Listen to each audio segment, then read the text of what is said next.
Madame, Monsieur, bonsoir. Voici les titres de l'actualité de ce mardi 28 août. Ah, mes aïeux, le gène de la vieillesse se situerait dans le 4e chromosome, selon des chercheurs américains qui ont étudié 137 fratries, la plupart centenaires.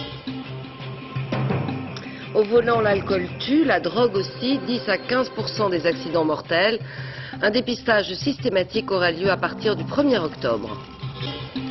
Le village palestinien de Beit Jala, près de Bethléem, est occupé par l'armée israélienne depuis cette nuit. C'est la première fois que Tsahal prend position de la sorte dans un territoire autonome. Sa tangue à l'Olympique de Marseille, 16e au classement du championnat, et 3 entraîneurs remerciés. Bernard Tapie est notre invité dans ce journal. Existe-t-il un gène de la vieillesse que l'on pourrait se transmettre de parents à enfants? Peut-être, si l'on en croit les dernières découvertes des chercheurs américains. Ils ont identifié sur le chromosome numéro 4 un gène commun à un grand nombre de centenaires. En un siècle, l'amélioration des conditions de vie a permis d'allonger la vie de 25 ans en moyenne. Explication de Jean-Daniel Flusaquier. Hélène va avoir 100 ans. 10 cigarettes par jour ne lui font pas peur. D'ailleurs, elle semble avoir décidé que la modération, ce n'était pas vraiment son truc. Je ne crois pas qu'il y ait une seule centenaire qui se soit assise et se soit dit « Je vais être une bonne fille, je vais faire de l'exercice, je vais manger des tas de légumes, je me coucherai de bonne heure ». C'est impensable. Moi, j'ai fait tout le contraire de ces choses-là. Hélène fait partie des 308 personnes âgées de plus de 90 ans dont les chercheurs de l'université Harvard à Boston ont étudié le patrimoine génétique. Et en examinant les cellules de ces personnes, les médecins ont constaté que sur l'une des 23 paires de chromosomes présents dans chacune de nos cellules, le chromosome 4 très précisément, existait une zone où des gènes encore inconnus pouvaient expliquer la prédisposition à vivre vieux. Mais les gènes de longévité n'expliquent pas tout. Une des raisons du papy-boom actuel est due plus prosaïquement au progrès de notre mode de vie. L'arrivée du chauffage central dans les années 50 a permis à des millions de personnes de ne pas mourir de pneumonie. Et grâce au réfrigérateur, on a pu conserver les aliments sans avoir besoin de recourir aux salaisons ou aux fumaisons, deux pratiques suspectées de favoriser les cancers digestifs. Résultat, en 100 ans, le cancer de l'estomac est passé de la 1e à la 8e place en France. On vit de plus en plus longtemps, et de mieux en mieux, sans trop de médicaments. Le seul problème, c'est qu'à ce rythme, lors des anniversaires, les bougies risquent de coûter bien plus cher que le gâteau. Les manipulations génétiques continuent en tout cas de susciter une vive opposition chez les militants de la Confédération paysanne. Ils ont à nouveau aujourd'hui détruit une parcelle de maïs transgénique dans le Gers. De son côté, la société Biogema, dont les plants de maïs ont été détruits dimanche dans la Drôme, a porté plainte contre X aujourd'hui. Alors que ces opérations se multiplient, se pose la question du droit à la recherche en biotechnologie végétale. À Clermont-Ferrand, dans le laboratoire leader en la matière, les scientifiques développent, grâce aux plantes transgéniques, des protéines utilisées dans des médicaments pour lutter contre la mucoviscidose ou encore pour fabriquer du collagène qui servira aux greffes de peau des grands brûlés. Hélène Vergne et Jacques Gérard ont rencontré ces chercheurs. Dans ce tube à essai, une solution transparente qui paraît bien anodine. Et pourtant, l'avenir de la recherche pharmaceutique se joue en partie ici. Depuis 10 ans, dans cette start-up clermontoise, on isole des protéines humaines qui serviront à la fabrication de nouveaux médicaments avant de les faire produire par des plantes génétiquement modifiées. Nous avons des morceaux de feuilles qui ont été mis en contact avec les bactéries. Donc, ces morceaux de feuilles sont issus de plantes normales. Il va y avoir un transfert d'ADN, donc du gène d'intérêt, dans les plantes au bout de 2 ou 3 jours. La feuille contient désormais la protéine sélectionnée. Cette plante mutante mettra 2 mois à se régénérer. Transformées en usine à médicaments, ces cultures de tabac et de maïs vont produire des actifs thérapeutiques. Pour le maïs, c'est la lipase destinée à remplacer le traitement classique contre la mucoviscidose. Alors les intérêts, c'est d'abord une plus grande efficacité, passer de 20 gélules à 2 gélules par jour, réduire les effets secondaires, car dans ces extraits pancréatiques, il y a d'autres enzymes que la lipase, et puis bénéficier d'une meilleure sécurité biologique, puisque là nous avons un produit issu des plantes, donc pas de risque de contamination virale ou subvirale avec des produits issus d'origine animale. Pour les anti-OGM, ces cultures ne sont qu'un alibi. À leurs yeux, on joue à l'apprenti sorcier. Pour les scientifiques, au contraire, il en va de l'avenir de la recherche française. La France veut se lancer dans ce type de projet, ça serait regrettable de les arrêter par ces commandos qui nous font retarder ce type de recherche. Les Français sont aujourd'hui en mesure de choisir. S'ils jugent ces recherches bénéfiques, ces OGM à vocation médicale seront commercialisés d'ici 5 à 10 ans. On parle souvent des dangers de l'alcool au volant. On oublie que selon les spécialistes, 10 à 15% des accidents mortels de la route sont dus à l'usage de stupéfiants. Que ce soit des drogues autorisées ou interdites, cannabis, cocaïne, médicaments psychoactifs, à partir du 1er octobre, les conducteurs impliqués dans un accident mortel seront systématiquement soumis à un dépistage. Delphine Orviller et Yann Moine se sont rendus à Thionville, un hôpital où depuis 10 ans déjà, on contrôle la présence de drogue dans le sang. Pourquoi vous dormez comme ça? Qu'est-ce que vous avez pris? Premier réflexe face à ce patient qui a perdu connaissance, le médecin suspecte une prise d'alcool ou de médicaments. Mais dans ce service d'urgence, on va plus loin et on teste aussi systématiquement la présence de stupéfiants dans le sang. Cannabis, héroïne, cocaïne, ecstasy, autant de substances dont les effets sur le comportement sont connus, tout comme les dangers qu'ils représentent au volant. Il est évident que si c'est de l'héroïne, on va avoir des patients plutôt somnolents qui vont avoir tendance à s'endormir au volant. S'il s'agit de cocaïne, on va avoir l'inverse, on va avoir des patients qui vont avoir un sentiment de toute puissance, qui vont se sentir les maîtres de la route avec le danger qu'on peut aussi imaginer. Ce danger a fait ici l'objet d'une évaluation. 15% des accidents mortels de la route seraient liés à l'usage de stupéfiants. D'où l'importance du dépistage. Dans le laboratoire de l'hôpital, on est capable de détecter plus de 1000 substances et de les doser avec précision. Alors là, par exemple, vous allez avoir la présence de molécules de la famille des opiacés, donc qui témoignent d'une prise d'héroïne. Et également, vous aurez en fait des traces de cannabis. Ces résultats, jusqu'alors confidentiels, pourront dorénavant, en cas d'accident mortel, être transmis aux tribunaux et constituer un délit aggravé. Un soulagement pour ce service. Ici, on se souvient du décès d'un jeune homme renversé par une voiture il y a 3 ans. Le chauffeur avait de la cocaïne et de l'héroïne dans le sang, mais pas d'alcool. La loi ne le considérait donc pas comme un conducteur dangereux. À Ramallah, en Cisjordanie, près de 10 000 personnes ont assisté aux funérailles d'Abou Ali Mustafa, le chef du FPLP abattu hier dans un raid lancé par l'armée israélienne. Des dizaines de militants, le visage caché par des cagoules, ont tiré à l'arme automatique en appelant à la vengeance. Et pendant que l'on enterrait ce proche de Yasser Arafat, l'armée israélienne entrait dans l'agglomération de Beit Jala, près de Bethléem. Ce village palestinien qui surplombe le quartier juif de Gilo, au nord de Jérusalem-Est, est désormais sous couvre-feu. Les militaires israéliens ont même investi les bâtiments de l'église évangélique luthérienne. C'est la première fois que l'armée s'installe de la sorte dans un territoire autonome palestinien en Cisjordanie. Voyez le reportage sur place d'Agnès Varamian et Jean-François Renaud. À chaque détour de la colline de Beit Jala, des chars israéliens. Leurs tourelles dissuadent ceux qui voudraient s'en approcher et traquent les tireurs palestiniens embusqués. Dans les rues en pente douce, le face-à-face s'est installé pendant la nuit. Des silhouettes palestiniennes glissent d'un point de tir à un autre. Sur le bitume, les traces des allées et venues des chars. Nous ne pouvons pas supporter cette situation, dit cette femme. Il faut trouver une solution. Ça ne peut pas continuer comme ça. Vous entendez? Chaque fois qu'on sort dans la rue, ils nous tirent dessus. On ne peut même plus bouger. Et qu'est-ce qui s'est passé cette nuit? Ils sont arrivés. Impossible d'identifier la provenance des tirs. Mais ce matin, l'intifada a pris une autre tournure. Plus d'enfants dans la rue, plus de pierres, mais des scènes de guérilla urbaine. Des balles sont rentrées dans ma maison. Je n'ai plus d'eau, plus d'électricité, plus de téléphone. Ferrée pendant la nuit, la famille profite d'un court moment de calme pour s'enfuir. Beit Jala est peuplée en majorité de chrétiens arabes. La ville compte 11 000 habitants. Elle est juste en face du quartier israélien de Gilo. Une vallée, une simple route, quelques centaines de mètres à vol d'oiseau séparent les deux endroits. Depuis 11 mois, les Palestiniens tirent, l'armée israélienne réplique. À Gilo, on se prémunit avec des vitres blindées, des nouveaux tirs palestiniens. De leurs fenêtres, les habitants voient les chars de leur armée stationnés chez le voisin avec satisfaction.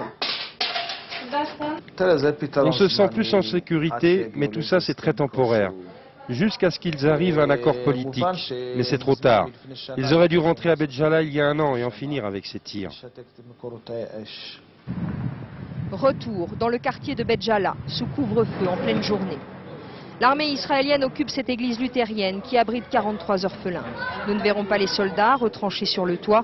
Les enfants sont ce soir totalement isolés. L'intendant nous explique que les soldats ont brandi un pistolet pour se faire ouvrir l'église, qu'il l'a fait avant de leur demander de ne pas rester ici.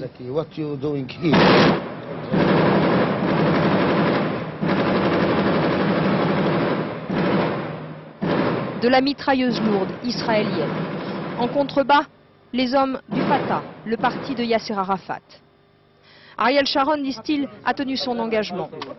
Un seul nouveau tir palestinien sur Gilo, avait-il dit, et nous entrerons à Béjala. Même avec cette arme, aussi simple soit-elle, je peux résister. Ce n'est pas important qu'on ait que ces armes contre les tanks. Les fusils, c'est contre les colons et les soldats. Le 14 août dernier, déjà, l'armée israélienne a bien failli entrer dans Béjala. La nuit dernière, des pressions européennes ont tenté d'empêcher l'incursion. L'armée israélienne ne dit pas combien de temps elle restera, même si elle affirme que c'est pour un temps limité. Elle dit aussi qu'elle ne touchera ni aux civils, ni aux étrangers, ni aux lieux saints.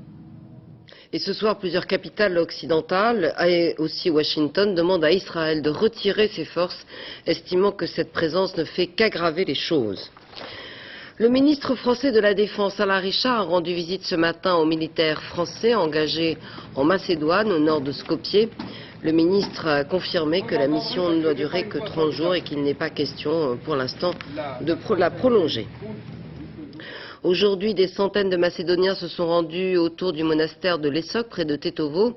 Depuis des siècles, ils y célèbrent la Sainte Marie, mais cette année, le monastère est en piteux état. Bertrand Coq et Patrick Desmully ont suivi ce pèlerinage, marqué par l'inquiétude et le doute vis-à-vis de l'OTAN. Dans le calendrier orthodoxe, c'est aujourd'hui le jour de la Sainte Vierge. Ce jour-là, traditionnellement, les Slaves de Macédoine se rendent au monastère de Lesok, en terre chrétienne, depuis 800 ans. Cette année-là, c'est un peu différent. Lesok est en zone albanaise, à 10 km de Tetovo, une ville où la souveraineté macédonienne se réduit à quelques points de contrôle. Partout ailleurs, c'est le domaine de l'Utcheka. Beaucoup de Macédoniens slaves qui vivaient là sont déjà partis. C'est terrible. C'est horrible, comme de mourir. Cette année, c'est différent aussi parce que l'église vieille de 100 ans a été dynamitée il y a 10 jours, après que l'Utcheka ait occupé le village. C'est chez nous ici. La Macédoine est si petite que chaque pouce de terrain est comme notre foyer. Curieusement, c'est l'OTAN qui assure la protection des pèlerins, ce qui ne ressort pas vraiment de sa mission de collecte des armes. L'OTAN pourtant n'a pas la cote ici, et sa présence est vécue comme une occupation. 5000 soldats pour récupérer 3300 fusils auprès de, mettons, 2000 terroristes. C'est une farce, c'est stupide. Vendredi, le Parlement doit inscrire dans la loi l'accord politique qui prévoit des droits supplémentaires pour la minorité albanaise. Qu'il s'y refuse sous la pression des Macédoniens slaves et l'Utcheka pourrait décider de suspendre son désarmement. Et tout serait alors à refaire. L'épisodie de fièvre afteuse semble reprendre en Grande-Bretagne. Dans le Northumberland, 11 nouveaux foyers sont apparus en 4 jours. C'est dans cette région que le premier cas de fièvre afteuse s'était déclaré il y a 6 mois. Le gouvernement interdit tout mouvement d'animaux et les sentiers de randonnée ont été fermés dans cette région. Les profs à l'école et sur leur temps de vacances, les mentalités changent. Un certain nombre d'enseignants des lycées techniques et professionnels ont volontairement écourté leurs vacances pour des cours de remise à niveau en entreprise. Une manière aussi de suivre les évolutions technologiques. Hélène Hugues et Philippe Luzzi. À moitié rentrés, à moitié en vacances. Dans une semaine, ces profs seront devant leurs élèves en lycée professionnel ou technologique. Mais dans l'immédiat, les rôles sont inversés, à eux d'apprendre. Une semaine de formation en entreprise sur du vrai matériel industriel, façon de ne pas perdre la main. C'est une mise à un niveau, une remise en question pour nous aussi, et aussi pour un petit peu, je dirais, se dépoussiérer les méninges. Et surtout être à la page, car leurs élèves en BEP, Bac Pro ou BTS sont appelés à entrer rapidement dans la vie professionnelle. Pour les y préparer au mieux, ils doivent en connaître les réalités. Ils ont une approche beaucoup plus théorique que les gens qu'on a habituellement, ce qui est très intéressant pour nous d'ailleurs. En revanche, c'est peut-être pas toujours tout à fait collé à la réalité industrielle. 40 professeurs suivent cette semaine de stage en entreprise, tous volontaires, même si cette formation ampute leur congé d'été. Ouais, c'est bientôt la fin, on n'a plus qu'une semaine. C'est pour me réacclimater au climat parisien. C'est pour ça, donc il me faut une durée, je ne peux pas rentrer comme ça. Jean-Luc Mélenchon, le ministre de l'Enseignement professionnel, a tenu à féliciter ces professeurs qui se forment sur leur congé. Et pour les encourager, il souhaite que ces stages soient pris en compte pour une évolution plus rapide de leur carrière. Les experts n'ont rien trouvé dans la grotte de Monterolier où 9 personnes avaient trouvé la mort par asphyxie en 1995. Les familles des victimes avaient demandé que des forages soient effectués pour comprendre les circonstances du drame, mais aucune trace de produits toxiques n'a été relevée. L'usine Moulinex d'Alençon est toujours bloquée par ses salariés après l'annonce de la fermeture partielle par la direction du groupe Moulinex Brandt. Plus de 800 emplois sont menacés dans cette usine. Les salariés empêchent tout accès et exigent de rencontrer des responsables politiques. Le passage aux 35 heures pourrait être assoupli pour les petites entreprises, notamment les artisans et les commerçants. Déjà, des dispositions ont été prises pour les entreprises de 8 salariés. Des assouplissements pourraient s'étendre aux entreprises de 20 salariés. Peggy Leroy et Diane Richard ont enquêté dans le secteur de la coiffure, où la réduction du temps de travail pose problème. Reportage chez un coiffeur de Boulogne-Billancourt. On va enlever tout ce qui est point de sensibilité. Ouais. Cette partie-là. Conseiller, couper, laver, sécher, décrocher le téléphone. Pas le temps de compter les heures dans ce salon. 14 personnes y travaillent. Même le patron y va de son petit coup de ciseau. Dans la tête, une préoccupation. Les 35 heures, c'est dans 5 mois. Comment faire? Ça va être un véritable casse-tête. Un véritable casse-tête compte tenu, si vous voulez, du paradoxe qu'on va avoir à régler, qui va consister au fait que de plus en plus, nos clientes veulent nous consacrer du temps, puisqu'elles en ont gagné. Et d'autre part, et la pénurie que l'on a, nous, à trouver du personnel dans la coiffure. Plus de têtes à coiffer, cela serait une aubaine pour les employés. Mais avec les 35 heures, eux aussi ont beaucoup à perdre. Ça va pas être intéressant du tout, dans le sens où si on travaille moins, on va moins gagner d'argent. Parce qu'au niveau de mon salaire, j'ai un fixe, et ensuite j'ai un pourcentage sur le chiffre d'affaires. Donc plus je passe de gens, et plus je gagne d'argent. Et de l'argent, il en gagnait. Charlie a ses clientes inconditionnelles. J'ai mon coiffeur attitré qui est Michael et Charlie. Enfin, j'en ai deux. Quand Michael est malade, je prends Charlie et vice-versa.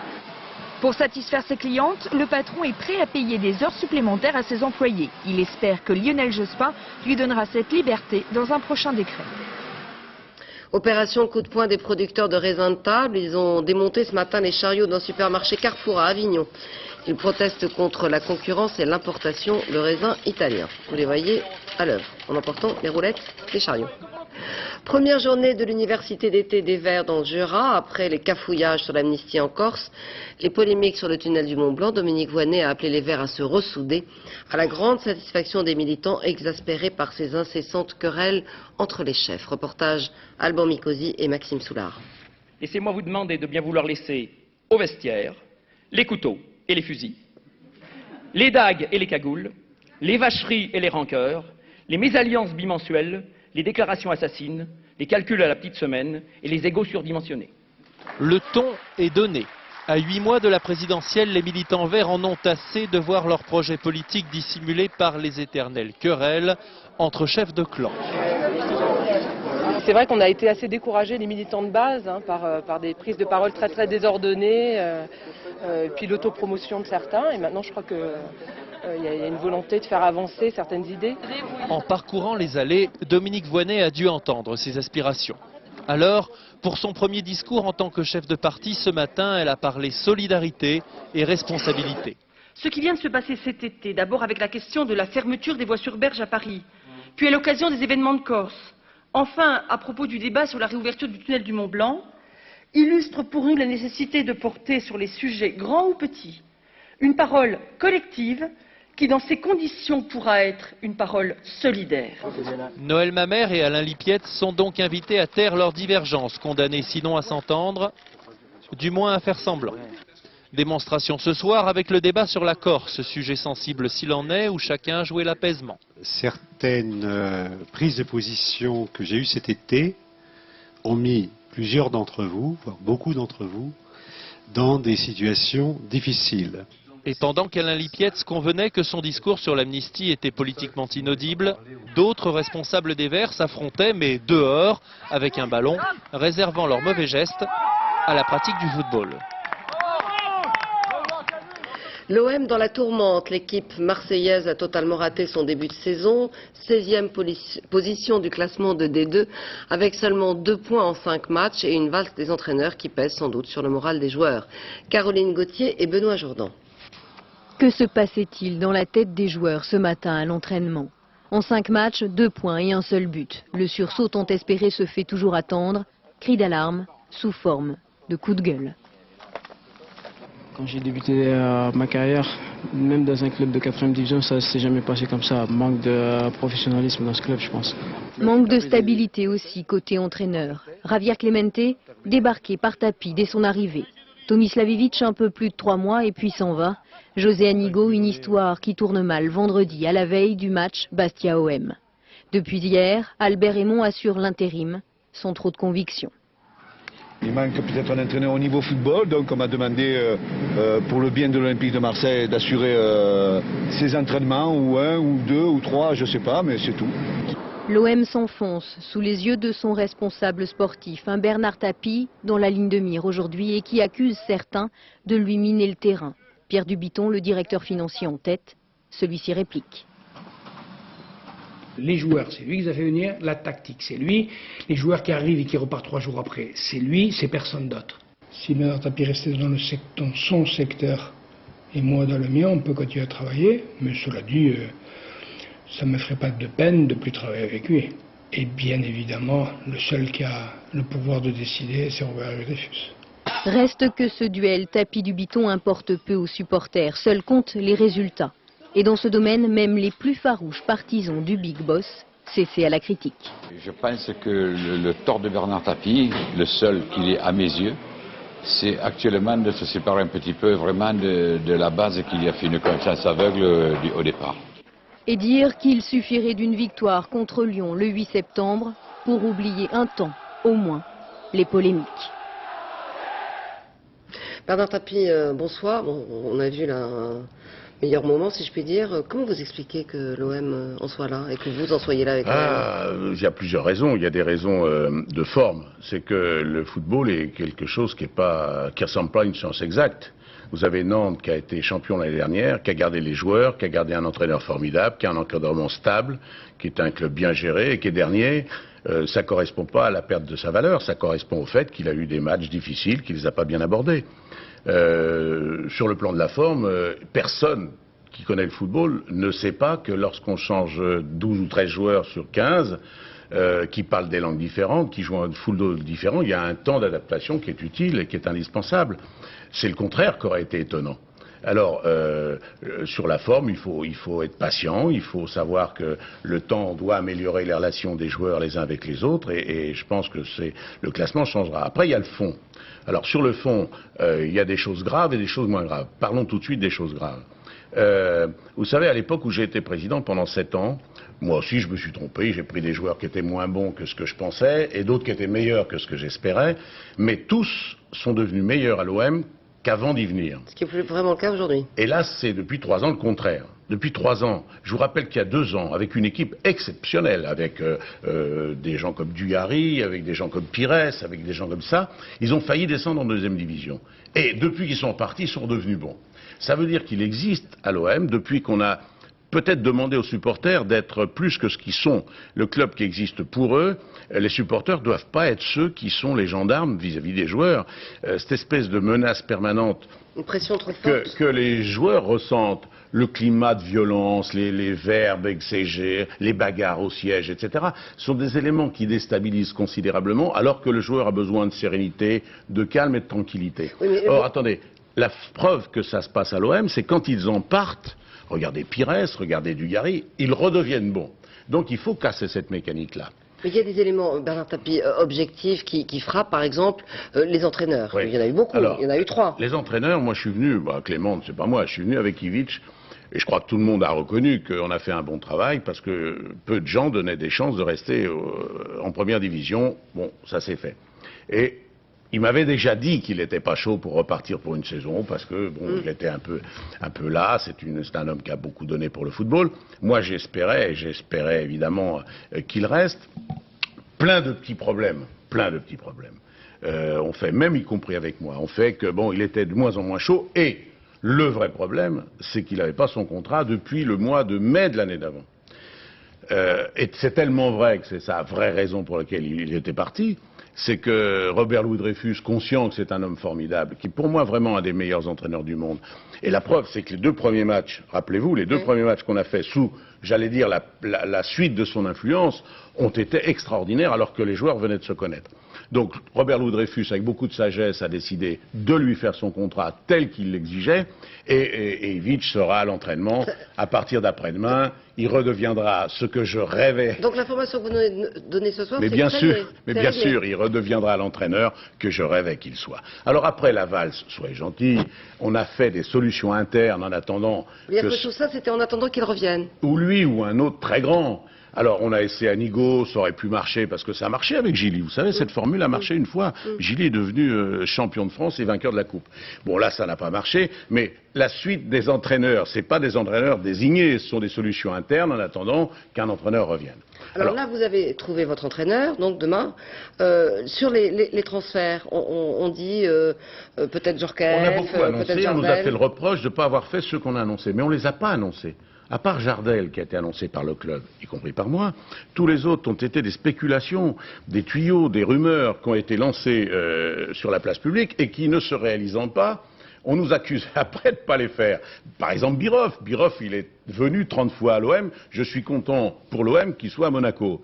Mais pour l'OM, je suis content qu'il soit à Monaco. Donc, voilà, il y a un cas, c'est celui de Jardel, tout le monde sait que c'est pas vraiment c'est pas ma priorité. Ma priorité, c'est d'avoir 2 attaquants. On en a un formidable qui est l'international belge qui vient de signer ce matin, qui s'appelle Cavens. On va avoir un milieu de terrain exceptionnel, qui est un Argentin, qui viendra normalement signer après-demain, qui s'appelle Manso, qui vient d'Argentine. Et il y aura encore un autre attaquant, et j'espère qu'il y aura Djorkaeff. Parce que c'est un joueur, c'est un vrai... Et vous aurez la réponse quand pour Djorkaeff? Oh, ça va être dans les heures. De toute façon, on est limité par la durée du temps.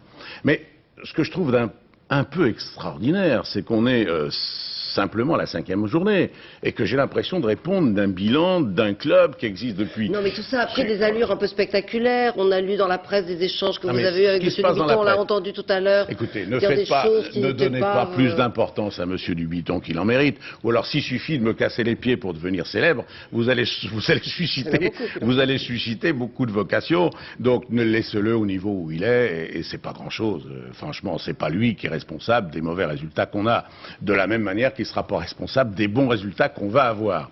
Donc le seul message que je veux qu'on passe, c'est que le football déclenche des passions. Il faut être patient, passionné mais patient. On ne nous fera pas crédit si ça dure 6 mois, mais qu'on nous fasse crédit quelques mois avec des joueurs qui venaient d'un football étranger différent, qui ne parlaient pas de la même langue. Je vous garantis qu'il y a une très belle équipe, qu'on sera fiers de cette équipe et que, contrairement à ce que j'entends dire, les supporters que j'ai rencontrés sont tout à fait confiants. Robert Louis Dreyfus est très investi dans le club, très investi. Il a très envie que ça marche bien. Il ne prend pas ça comme un élément de dilettante. On a déjeuné ensemble à midi. Il est très très désireux et ambitieux pour ce club. Donc il n'y aura pas de problème et toutes les pages qu'on dit aujourd'hui n'ont pas de raison d'être dans quelques semaines. L'OM, ça a été et c'est encore votre grande passion. Si demain vous retrouvez votre aisance et votre fortune passée, qu'est-ce que vous faites? Vous rachetez l'OM ou Ah mais il n'a pas du tout envie de la vendre. Hein. Il est propriétaire, bien propriétaire. Il est solvable pour encore quelques années. Et non, si j'avais de l'argent aujourd'hui... je ne crois pas que c'est dans le football que j'investirais. Je pense, j'ai découvert une nouvelle passion que j'adore, qui est le théâtre. C'est un métier difficile, peu rentable pour les gens qui gèrent des salles, et je trouve formidable que des gens comme Pinault, Arnaud et les autres s'intéressent au théâtre. Ça permettra d'ouvrir des salles pour des spectacles pas forcément rentables, et si j'avais de l'argent, c'est ce que je ferais. Ça veut dire que vous allez le faire? Si j'avais de l'argent, tout de suite, je rachèterais un théâtre tout de suite. Et la politique? Alors là, vraiment jamais. Et jamais, et je le dis partout, vous savez pourquoi? De Gaulle, quand il arrêtait de fumer, enfin le général, disait partout « j'ai arrêté de fumer, j'ai arrêté de fumer, j'ai arrêté de fumer ». Je crois que c'était une manière de se prémunir contre l'envie de refumer un jour. Et moi, je ne cesse de le dire parce que je ne veux plus le faire. Et entre nous soit dit, si je veux divorcer, il n'y a rien de tel. Je refais de la politique. Vous savez, il y a un climat actuel qui correspond tellement pas, et j'essaie de comprendre pourquoi. Il y a une rentrée là, avec que ce soit l'OM ou les problèmes de la France. On a l'impression qu'on est au bord d'un gouffre incroyable, alors qu'on est meilleur que les Allemands en ce moment, alors que les gens viennent de trouver dans leur boîte à lettres entre 1500 balles et 4000 balles, alors qu'il y a un club qui s'appelle Lens qui fait un début de saison exceptionnel avec un spectacle merveilleux, qu'il n'y a pas de gens dans la rue en train de gueuler, tapis d'émission. Donc qu'on nous foute la paix. Soyez pas, les médias, plus pessimistes que le public. Merci Bernard Tapie d'avoir été avec nous ce soir. C'est moi qui vous remercie. En tennis, déception pour Cédric Pioline, battu au premier tour de l'US Open. Il s'incline en 3-7 face à l'américain Gambill. Côté filles, plus de réussite. Sandrine Testu, on la voit pas, a éliminé l'allemande Doubers. Et puis, coup dur pour l'athlétisme français. Le sprinter Christophe Cheval a été déclaré positif lors des championnats du monde d'Edmonton. Il aurait consommé un complément alimentaire contenant des produits interdits. Il n'a rien remporté malgré ce dopage. Et il a été évidemment suspendu aussitôt. Piratage ou prise de mer, la justice devra trancher entre le capitaine d'un cargo américain et la société Trinitaine. La Trinitaine, propriétaire du trimaran du même nom, l'accuse en effet d'avoir tenté de pirater son bateau en mai dernier. Alors, à la suite d'une importante avarie, le cargo avait remorqué le trimaran. Mais entre-temps, il semble bien qu'il ait été pillé. Les Américains, eux, plaident la prise de mer. Explication juridique avec Florence Bouquilla et Jean-Jacques Le Garec. Le Tanabata, l'un des 4 plus gros cargos au monde, 250 mètres de long. Depuis 2 jours, il est bloqué dans le port du Havre. La justice française se demande si ce cargo américain est un cargo pirate. Le bateau qu'on l'accuse d'avoir piraté, c'est ce trimaran. L'affaire remonte au 14 mai dernier. Lors de la course Challenge Mondial Assistance, le trimaran français, la Trinitaine, est victime d'une avarie. Marc Guillemot, son navigateur, et l'équipage sont élitreillés. La mort dans l'âme, ils abandonnent momentanément leur bateau. Selon eux, c'est à ce moment-là que l'équipage du Tanabata se serait emparé du trimaran, l'aurait pillé de tout son contenu électronique, pour finalement l'abandonner à l'état d'épave. On n'a pas eu affaire à des marins, on a vraiment eu affaire à des pirates qui ont voulu se faire... qui se faisaient des illusions par rapport à ce que ça pouvait rapporter. En tout cas, ils ont réussi leur coup, ils ont tout massacré. Une version contestée par l'avocat du Tanabata. Ils se sont portés naturellement, comme n'importe quel marin, au secours d'un navire qui était en perdition. Ils ont même vérifié qu'aucun membre d'équipage n'était encore à bord. L'armateur de la Trinitaine évalue le préjudice subi à plus de 13 millions de francs. La justice devrait se prononcer dans quelques mois. Les obsèques de Philippe Léotard ce matin au Père-Lachaise, le jour où il aurait eu 61 ans. À l'issue de la messe, ses amis comédiens ont lu des extraits de livres ou de poèmes, entrecoupés de chansons, une foule nombreuse, très émue. Vous reconnaissez François Léotard, son frère. Il y avait aussi Philippe Boissé, Patrice Chéreau, Michel Piccoli, Nathalie Baye, compagne du comédien pendant 10 ans. Le dernier film d'André Téchiné sort cette semaine sur nos écrans. Le réalisateur de Barocco et Hôtel des Amériques nous emmène cette fois à Tanger, au Maroc. Il raconte le destin de 3 jeunes qui se croisent dans cette ville, qui les fascine et les repousse. Loin, c'est le titre du film à découvrir avec Marie Jaujoin et Pierre Moscovitch. Partir ou rester, un dilemme lorsqu'on a 20 ans au Maroc. 3 portraits croisés, Serge, routier entre Paris et Tanger, Saïd, qui rêve d'ailleurs, un brûlé. C'est comme ça qu'on appelle ceux qui veulent partir. Et Sarah, juive marocaine, écartelée entre 2 cultures. Des personnages en instance dont la vie va basculer d'un côté ou de l'autre de la frontière. Téchiné retrouve Stéphane Rideau, son adolescent des roseaux sauvages. Mais le personnage central, comme il l'a voulu, c'est la ville de Tanger. Ce qui m'intéressait dans Tanger, c'était plutôt le fait que ce soit un espace frontière, un espace frontière entre le nord et le sud, et que on puisse y rencontrer aussi bien des gens du nord qui sont attirés par le sud que des gens du sud, enfin et même de l'Afrique profonde, comme ça, qui veulent passer de l'autre côté et qui veulent avoir accès au monde d'en face. Je te demande de lui mentir. Budget modeste, pas de stars et une équipe de tournage légère pour être plus près de la réalité de l'immigration, le thème omniprésent du film. Je suis en retard, tu veux m'aider oui ou non? Je suis vraiment en retard. Si tu m'aides, je te fais passer en Europe. Je te le promets. Et des acteurs tombés sous le charme des Tangérois. Des gens riches, qui parlent 4 langues, l'espagnol, l'anglais, le français, le marocain. Donc c'est des gens intéressants et on sent bien qu'ils ont vraiment quelque chose, un univers particulier à eux, qui nous font partager, qui est vraiment fascinant. Ouais. En fait, je t'ai pas dit, Serge et moi, c'est fini. C'est vraiment dur de rire comme ça. Des clandestins qui attendent la traversée, mais aussi des femmes qui ont choisi de rester, comme Sarah, interprétée par Loubna Azabal. Pour elle, Tanger se limitait aux souvenirs de sa petite enfance. J'ai redécouvert une ville, une énergie. Elle m'a fait tourner la tête. Tanger m'a fait tourner la tête. Les sujets évoqués sont douloureux, sombres, mais c'est la lumière qui frappe. La lumière de la ville chère à Matisse, mais aussi celle de ses personnages. Lionel Jospin était ce soir l'invité de TF1. Il est revenu sur les critiques exprimées par le président de la République lors de l'intervention du 14 juillet. Écoutez Lionel Jospin. C'est vrai que ça m'a surpris et même un peu choqué. Je ne m'attendais pas à ce type de critique du gouvernement le jour de la fête nationale. Et lorsqu'on voit un membre éminent de l'exécutif critiquer l'exécutif, le gouvernement, lorsqu'on voit que quelqu'un qui est au pouvoir comme président critique un autre élément du pouvoir, comme s'il se trouvait non pas au pouvoir mais dans l'opposition, on voit là qu'on touche aux limites de la cohabitation.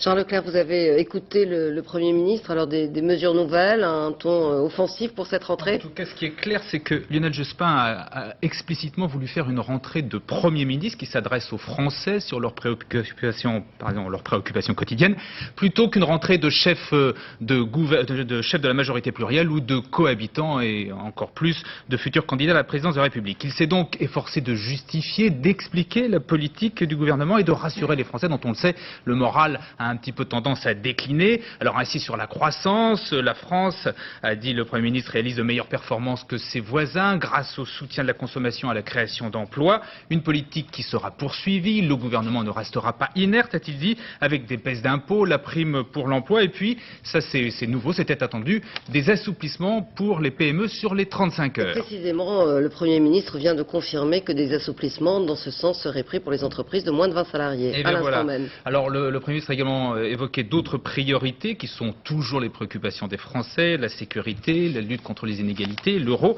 Alors bien évidemment derrière ce Premier ministre, beaucoup ont quand même vu pointer le futur candidat à la présidentielle 8 mois avant l'échéance. Lionel Jospin a donc pris les devants, ainsi on l'a entendu, tout en assurant qu'il ne se mêlait pas des affaires de Jacques Chirac. Lionel Jospin n'a pas manqué de se dire choqué par les critiques du président de la République le 14 juillet contre la politique du gouvernement, comme si, a-t-il dit, le président appartenait à l'opposition. Vous voyez, la polémique n'était pas bien loin quand même. Merci Gérard Leclerc. Fin de cette édition, je vous rappelle les deux principaux titres. Au volant, l'alcool tue, la drogue aussi. 10 à 15% des accidents mortels. Un dépistage systématique aura lieu à partir du 1er octobre. Le village palestinien de Beit Jala, près de Bethléem, est occupé par l'armée israélienne depuis cette nuit. C'est la première fois que Tsahal prend position de la sorte sur un territoire autonome. Ce soir, Washington exhorte Israël à retirer ses troupes de Beit Jala. Et le président Jacques Chirac vient à l'instant de déclarer qu'il était impératif de restaurer une perspective politique au Proche-Orient au cours d'un entretien téléphonique qu'il vient d'avoir donc avec le président syrien Bachar el-Assad. Dans quelques instants, la météo présentée par Isabelle Martinet, 20h50, la dilettante, très joli film de Pascal Thomas avec Catherine Fro, 0h45, le journal de la nuit avec Jean-Claude Renaud. Demain, aux 4 vérités, Françoise David reçoit Philippe Douste-Blazy, président du groupe UDF et aussi maire de Toulouse. 13h, Antoine Cormery, je vous retrouve demain à 20h. Très bonne soirée, au revoir.